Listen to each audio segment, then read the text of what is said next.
Buenos días a todos, ¿cómo están? En esta nueva entrega de Carpool estamos con el ingeniero Sergio Marinelli, quien es el Superintendente General de Irrigación de la provincia. Buen día, Sergio, ¿cómo estás? ¿Qué tal, Roxana? Muy bien, ¿vos? Muy bien, empezando otro Carpool y esta vez contigo. Llévame a pasear. Estamos, sí. Contame un poco, Sergio, ¿qué edad tenés? Yo tengo 65 años. ¿Y sos ingeniero en qué? Soy ingeniero agrimensor. Agrimensor, claro, bueno, Y he tiene trabajado, que ver. sí, claro. Si bien no hay una exigencia más que ser ciudadano, mayor de 35 años, tener residencia en la provincia, con lo cual no hace falta un título. Sí. Obviamente que es mejor tenerlo porque uno desde la profesión y de la formación académica y de la experiencia profesional tiene un conocimiento más específico de lo que hace irrigación. Claro. Pero hoy el problema es tan complejo y tan serio que, como todas las cosas, tiene que ser abordada desde distintas miradas, interdisciplinariamente y también con mucho consenso popular. Por eso es bueno que siga siendo un cargo elegido desde la política, con un perfil cada vez con más formación técnica, pero cada vez lo que hay que tener en cuenta también es la gobernanza del agua, un sistema muy complejo, con muchos intereses ante la escasez, una frazada corta. Entonces hay que saber llevar adelante ese proceso, no es todo técnico. Lo técnico tiene irrigación en su staff permanente, una capacidad técnica tremenda, con profesionales que son de lujo y que son respetados no solamente a nivel nacional, sino también a nivel internacional. Sí, claramente por ser una provincia como lo es Mendoza, de esta zona desértica, necesitamos profesionales que estén a la altura. Hablando de escasez, que recién mencionaste la palabra, ¿cómo hacemos los ciudadanos o los habitantes de la provincia para empezar a tener un poco más de conciencia respecto de la escasez que ya está planteada? O sea, no es algo que vaya a suceder, ya tenemos escasez de agua. Yo cuando llegué pregunté qué era la emergencia hídrica, qué le llamaban emergencia hídrica. Bueno, me dijeron, mira, se hace una resolución, de todas las que han hecho solamente una salió por decreto, y sirve para no tener que licitar y evadir los procesos licitatorios, como en emergencia uno contrata en forma directa. La verdad que en irrigación no hace falta, uno tiene todo el tiempo para prever las obras que va a hacer, las compras que va a hacer, y le quita transparencia. Entonces dije, bueno, esto la verdad, ¿por qué la emergencia? ¿Qué es la emergencia? Cuando vos te sorprende algo, una emergencia porque pasó un hecho inesperado. Esto ya no, y ahora con el cambio climático ni hablar, esto es permanente. Entonces le llamamos la nueva normalidad y cambió el enfoque. ¿En qué cambió el enfoque? Que antes era el trabajo todo sobre la oferta, lo que venía, el agua que venía de la montaña. Ahora lo que hacemos es trabajar sobre la demanda, que son las necesidades de agua que tienen los distintos usos, ya sea el agrícola, el industrial, el uso poblacional, los municipios, y cómo la usan y para qué la usan. Entonces ahí es donde vienen con nuestro nuevo enfoque, políticas que son totalmente diferentes a las que habían hasta que yo cambié un poco esa cuestión, esa forma de verlo. ¿Y cuál sería el mensaje que vos le darías en principio a los regantes? Porque entiendo que tu gestión no abarca la potabilidad del agua, o sea, es solo pero somos los mayoristas. Claro. Solo entregamos a los potabilizadores. Con Aysén, por primera vez, creo yo, en años, hemos hecho un convenio muy amplio, y tenemos todo un capítulo que también lo hacemos yo convoqué a la autoridad, a la mesa del agua, cuando empezamos. Establecimos un poco las líneas de acción. La verdad que con algunos municipios hemos concretado más que con otros. El caso extremo es con Marcelino en Guaymallén, que invierte y trabajamos mucho juntos, con Tadeo también, en Godoy Cruz, con los intendentes del este, que también hemos hecho un montón de cuestiones, que son municipios más agrícolas, así con varios municipios, con Luján, que tiene una muy buena planificación urbana, estamos trabajando en la parte de alta montaña, y así hay que hacerlo con todo. Entonces, en todos los casos, pero ¿cómo hay que hacer? Hay que tratar de que cada uno entienda que es parte del problema y no que debe esperar la solución de las autoridades. La responsabilidad política, por supuesto, la mayor es la mía, también del gobierno, de los legisladores, de los intendentes, pero cada usuario es parte de un sistema, tanto sea tomando agua potable, que por ahí riega el jardín con agua potable, aquel que es, con más razón, el que ha recibido una concesión, porque el agua es de todos los mendocinos. Entonces los que tienen el privilegio de tener agua, que es de todos, para usarla en una explotación comercial, que si le va bien o le va mal, bueno, es una cuestión ajena al agua que está recibiendo. Entonces tiene que tener responsabilidad social de usarla bien. Yo pongo un ejemplo, porque todos decimos, nos vamos a quedar sin agua dentro de algunos años. Y en algún momento, como va la cosa, si el mundo no revierte su forma de explotar los recursos ecosistémicos, podemos quedarnos sin agua, no acá, en el mundo. Sí. Pero mientras tanto quedan muchos años por trabajar. Y pongo un ejemplo concreto. Sí. En el río Mendoza, donde está el área metropolitana, el Gran Mendoza, 1.200.000 habitantes, consumimos 750, 800 litros por persona por día. Gran parte por las pérdidas que tiene Aysam en las cañerías, Sí. y gran parte por derroche, por riego, etc. Entonces, en el 2050 ese 1.200.000, según las proyecciones que tienen algunos organismos, Sí. va a ser de 1.700.000 prácticamente. Exacto. O sea, un 50% más.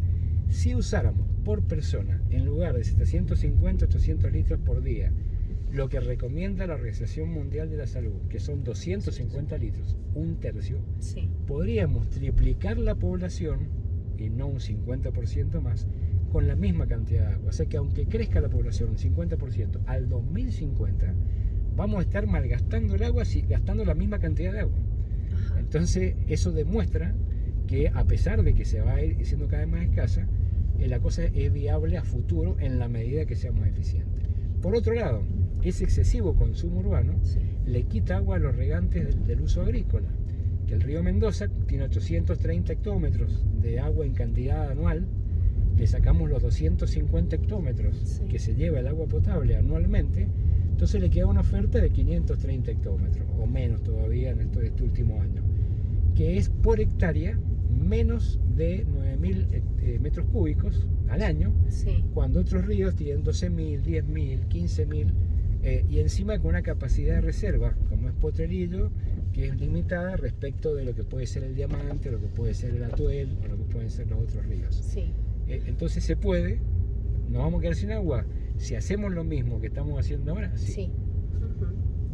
Es un tema ese. Y respecto de, ¿tenés alguna, no sé si es recomendación la palabra, pero algún comentario para hacer para quien está mirando en este momento la entrevista de qué técnica utilizar o algo que vos sepas concretamente qué se puede hacer para desde el que consume el agua, que vendría a ser como el consumidor final, por ponerlo de alguna manera, hasta el consumidor mayorista, que vendría a ser el regante, algunos tips, algunas técnicas para Sí. poder evitar el tema del... Por supuesto, para el usuario urbano, Sí. el que consume, digamos, tiene una conexión de agua potable en su casa, es una cuestión de responsabilidad. Si tiene un pequeño jardín y lo riega con agua potable porque no tiene otra opción, Sí. bueno, en lo posible, si quieres ser muy responsable, tendría que tener un jardín xerófilo, o sea, con plantas autóctonas que tienen un bajísimo consumo de agua, Sí. y con eso va a bajar la necesidad de riego.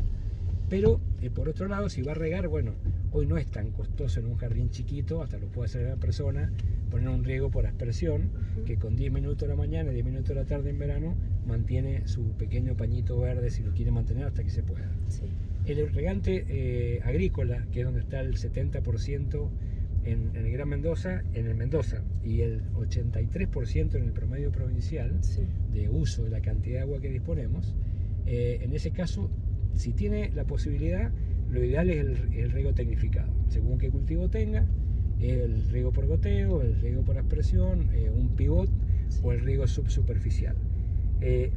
Si no tiene la posibilidad de hacerlo porque la rentabilidad de su cultivo no se lo permite, que pasa con muchos agricultores, Sí. hoy no llegamos al 30% de hectáreas con riego tecnificado de todas las que están cultivadas. Muy poco. Muy poco, y muy concentrado en la zona oeste del Valle de Uco, donde están trabajando con pozos, como es cara la energía, tienen todo tecnificado. Claro. Entonces ahí hay mucha concentración de riego tecnificado. Al que no tiene la posibilidad, bueno, tenemos comprobado, porque hacemos eficiencia de riego, le damos asesoramiento a los productores, trabajamos con el INTA en esto, Sí. tiene que mejorar sus prácticas de riego. Así como hay buenas prácticas agrícolas para mejorar la productividad, hay Sí. buenas prácticas de riego. Está demostrado que en la mayoría de los casos, cuando el agricultor empieza a regar, hay una cantidad de surcos, como supongamos que tienen 90 surcos y Sí. lo hacen 3 tapadas, se le llama. Sí. 30 surcos primero, después pasa a los 30 surcos siguientes y después a los otros 30 surcos. Sí. El primer defecto que tienen en el riego es que riegan mucho tiempo. Entonces, a veces eso hace que el agua llene el perfil que necesita la planta y mucho más que eso. Entonces el agua percola y luego no le alcanza el tiempo para regar el resto de la finca. Claro. Ese es un caso típico. En otros casos pequeños, la maleza consume agua. Tal cual. La limpieza de todo el sistema es fundamental. Entonces, cuando hay escasez de agua, la gente dice, ¿por qué me cobran más si en realidad no hay agua. Y bueno, precisamente es mucho más caro porque hay que mantener Claro, los cauces, más máquinas, más personal. No, es que además es más costoso el trabajo de operación y mantenimiento. Involucrarse mucho con la inspección de cauce en cómo se reparte el agua. Nosotros estamos con una cuenta de agua que la tiene el jefe de distribución de cada subdelegación en el río.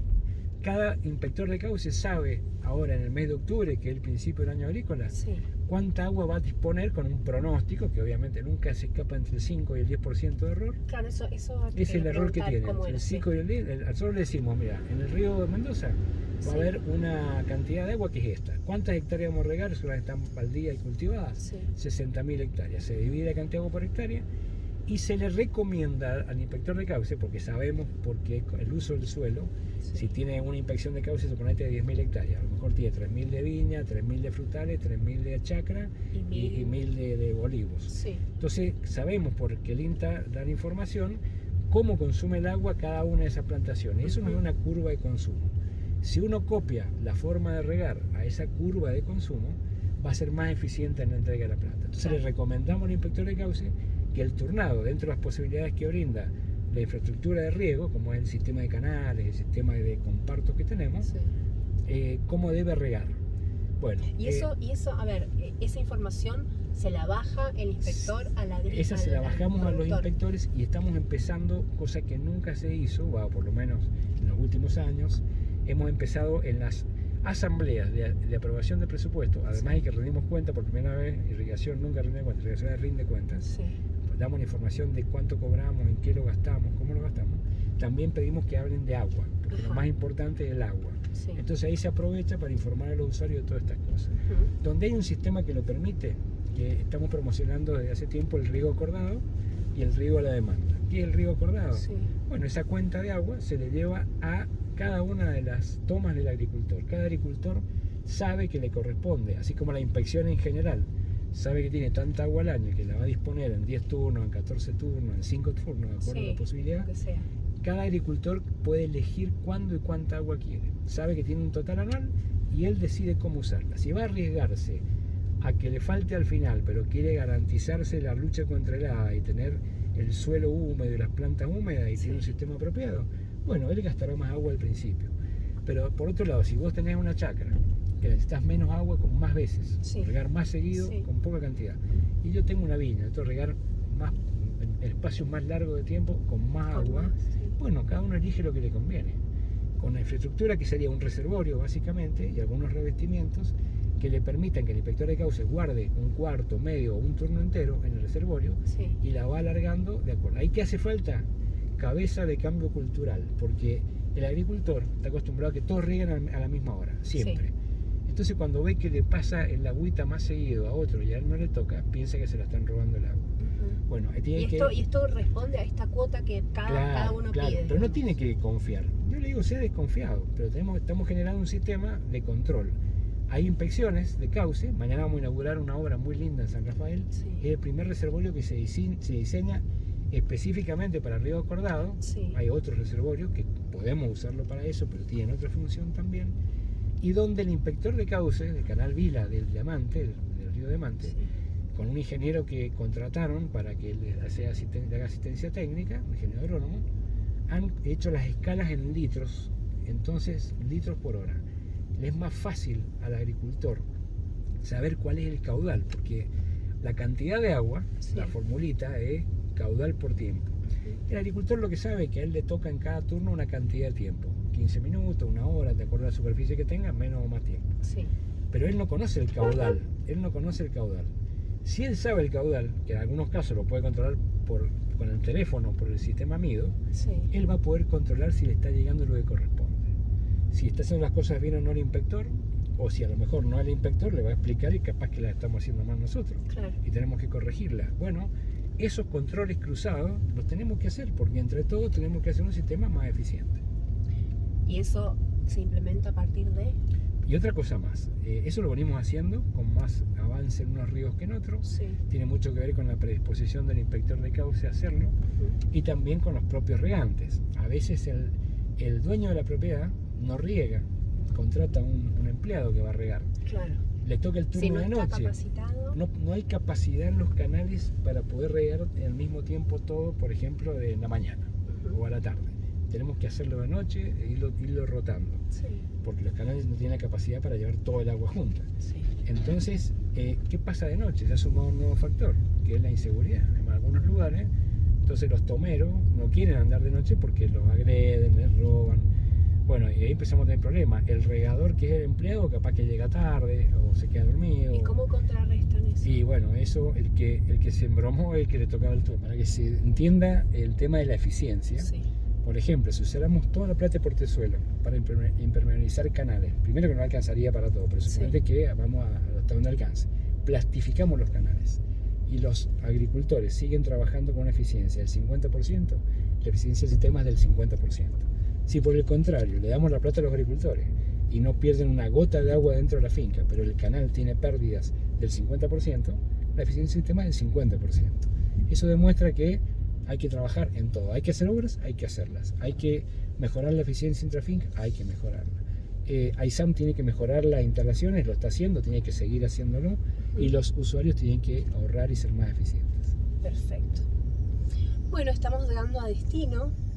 Vamos a darle las gracias al señor Sergio Marinelli por su tiempo y por su claro mensaje de concientización de qué es lo que tenemos que hacer como usuarios con el agua que tenemos, que es una bendición. Bueno, Muchísimas por la oportunidad. gracias, Sergio. Gracias a ustedes. Gracias. Será hasta la próxima entrevista.